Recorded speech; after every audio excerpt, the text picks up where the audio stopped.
Salut, c'est Smaël d'Artcademy Atelier et j'espère que vous allez bien. Je vous retrouve dans cette deuxième vidéo sur la série du dessin réaliste. Dans la première, je vous montrais les étapes, quelles sont les étapes dans la théorie d'un dessin réaliste et comment réussir vos dessins sur une composition.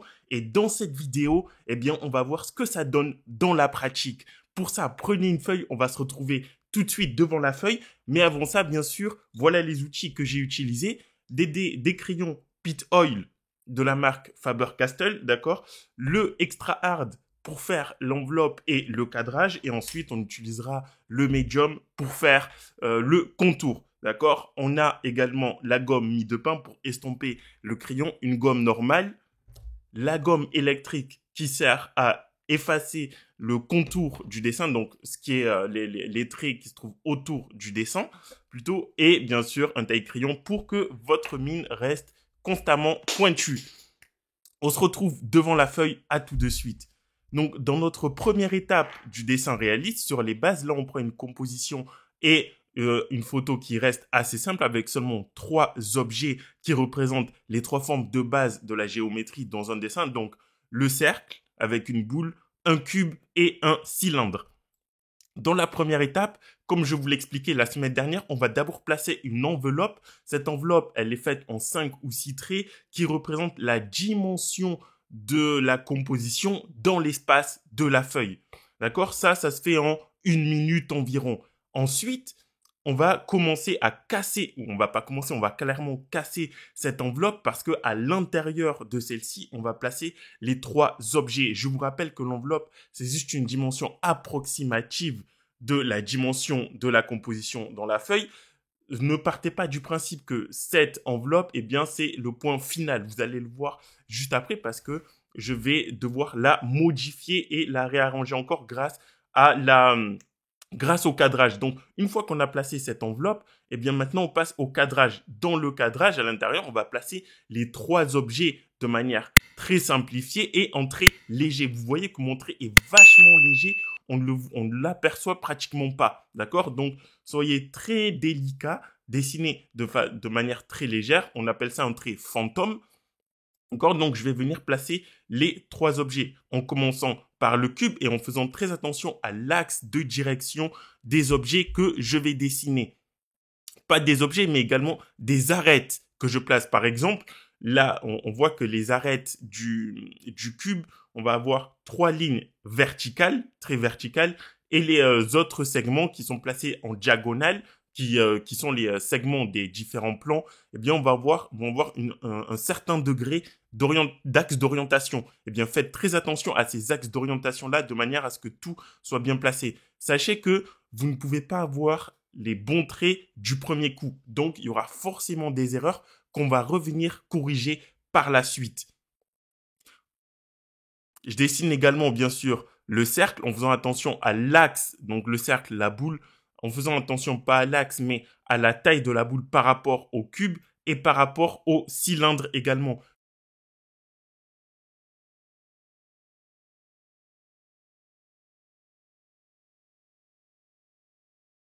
Je fais attention à la hauteur du cylindre par rapport à la boule, où je vérifie où tombe la hauteur du cylindre par rapport à la boule. Est-ce que c'est vers le milieu? Est-ce que ça se trouve plutôt en haut, vers la partie supérieure de la boule, vers la partie inférieure de la boule? Tout ça, je le vérifie grâce à des mesures. Souvenez-vous, je vous en ai parlé la semaine dernière dans la vidéo. Je fais également très attention toujours aux axes de direction. Je revérifie toujours. Ce n'est pas parce que j'ai terminé de dessiner le cube que je le laisse tomber. D'accord? Une fois que j'ai placé tous les éléments, je reviens en arrière, donc je reviens sur le cube pour m'assurer que tous les axes soient bien orientés et également que la taille des objets soit cohérente et soit proportionnellement juste. Si c'est pas le cas, bien sûr, je reviens corriger comme je suis en train de le faire, que ce soit sur le cube. Je vérifie la taille. Par exemple, vous voyez le plan sur le cube, le plan de droite, ok, je vais vérifier sa taille, sa largeur par rapport au plan de gauche pour voir si la taille est bien bonne. Combien de fois la taille du plan de droite va rentrer dans la taille du plan de gauche? Je fais ce type de mesure-là. Si je me suis trompé sur l'axe de direction, je le modifie également.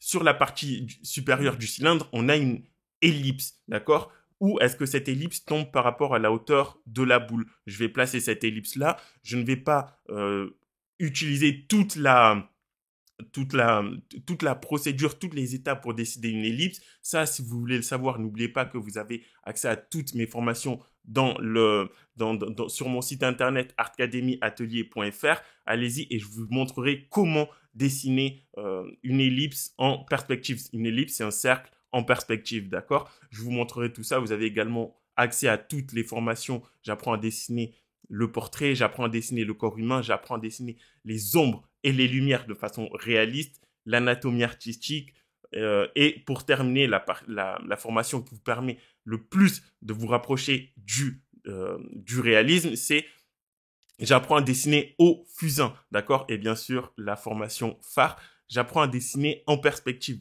Tout ceci, vous le retrouvez sur mon site internet artacademyatelier.fr avec un accès totalement gratuit, 3 bonus accès groupe WhatsApp, les zooms qu'on fait chaque semaine et les mises à jour que je fais chaque année. Et bien sûr, tout ça, c'est sans engagement. Vous avez un accès gratuit pendant 3 jours. Et au bout de 3 jours, un abonnement se déclenche de 14,99 € par mois, mais totalement sans engagement. Donc, si ça vous plaît pas, vous vous désabonnez absolument quand vous voulez, que ce soit dans 2 jours, dans un mois ou dans 6 mois ou même dans 2 ans. Voilà, pour en revenir au dessin, une fois que mes traits légers, que j'estime que mon dessin est à peu près correct, eh bien, je vais pouvoir revenir sur le dessin tout en corrigeant toujours, bien sûr, parce que le dessin, c'est une somme de lignes fausses qu'on recorrige à chaque fois. Je vais corriger davantage, mais également, je vais me permettre d'appuyer un peu plus sur les traits pour que le dessin soit un peu plus visible. Et également, je vais me servir de ces éléments-là pour apporter davantage d'informations. Là, l'une des informations que je commence à apporter, ce sont les informations des ombres portées, en commençant par celle de la boule, ok? Et quand je la place, je fais attention, je regarde la distance entre le segment supérieur du cube et le segment ou le repère de l'ombre, d'accord? Pour m'assurer que la distance soit exacte, soit correcte. Je vais ajouter également les repères des ombres sur la boule, mais également sur le cylindre. Tout en respectant, je fais attention à regarder la forme du repère des ombres, d'accord? Parce que le repère des ombres, c'est une ligne qui fait la séparation entre l'ombre et la lumière. Je regarde la forme, bien sûr, de cette forme, la forme de ce repère-là. Il faut savoir que cette technique est surtout basée sur l'observation. Donc, c'est énormément d'observation. Donc, on a placé l'enveloppe, on a commencé à placer le cadrage, et maintenant, on passe au cadrage intermédiaire, qui veut dire que je vais casser les grandes lignes du premier cadrage en 2 ou en 3 lignes pour me rapprocher davantage de la forme finale. Ça se représente surtout sur la boule parce que on va avoir des formes très simples pour le cube et le cylindre. De manière générale, ça se verrait bien mieux sur un corps humain, sur une voiture ou euh, sur un portrait. Ok? Donc, j'avance dans mon dessin, j'ai commencé à placer les repères des ombres et maintenant, je continue à faire des mesures pour m'assurer toujours, je dois toujours m'assurer que mes dimensions soient les bonnes, que la boule soit à la bonne taille par rapport au cube, que le cube soit assez gros par rapport à la boule et au cylindre. En fait, à chaque fois que je place un élément, que vous allez placer un élément, vous devez le faire par rapport à la taille de tous les autres éléments. Ok? Et pour terminer, une fois que tout ceci est placé, je vais prendre mon crayon medium, le pit oil en medium, et là maintenant, je vais commencer à placer tout, tout le contour. Donc, ça fait enveloppe, cadrage intermédiaire, puis contour.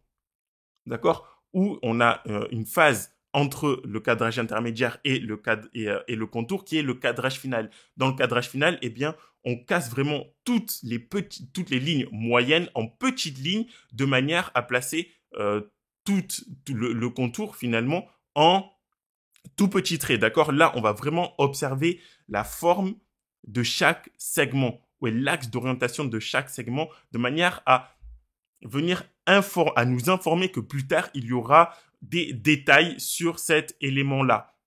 Okay, c'est exactement ce que je fais sur le cube.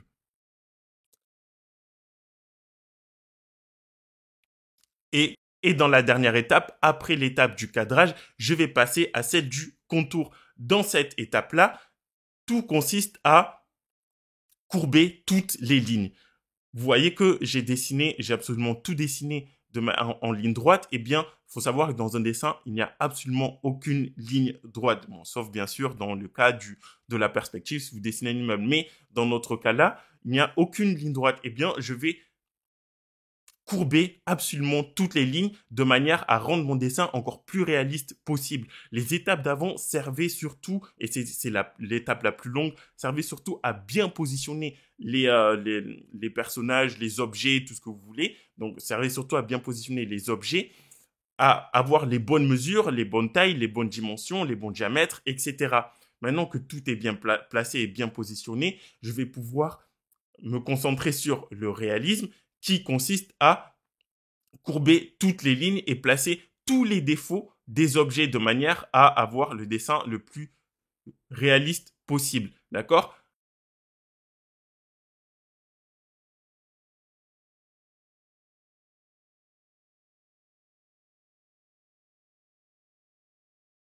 Après avoir placé tout le dessin, l'enveloppe, le cadrage et le contour, je vous rappelle également, c'est une information que je vous ai pas donnée avant, mais quand vous avancez dans le dessin, vous allez finir par avoir énormément de traits. N'hésitez pas à supprimer ou à estomper les traits que vous avez fait avant pour eh bien que les traits que vous placez maintenant, on les voit de manière plus nette, parce que sinon vous allez avoir trop de traits et vous allez finir par vous perdre. Voilà. Maintenant qu'on a placé tout le dessin, l'étape supérieure consiste au processus des valeurs. Dans le processus des valeurs, la première étape va consister d'abord, bien sûr, à placer les repères des ombres, mais également placer un aplat de valeurs, un seul aplat de valeurs avec une première couche pour faire la séparation entre l'ombre et la lumière. Mais ça, on le verra dans les prochaines vidéos parce que c'est tout un autre processus, les valeurs, et il y a plein de règles qu'il va falloir respecter pour réussir à avoir les dessins, les valeurs les plus réalistes possibles pour obtenir le dessin le plus réaliste possible. Ça, je vous le montrerai dans les prochaines vidéos. Voilà, dites-moi dans les commentaires si vous voulez avoir la suite. Moi, je vous retrouve la prochaine fois. Ciao.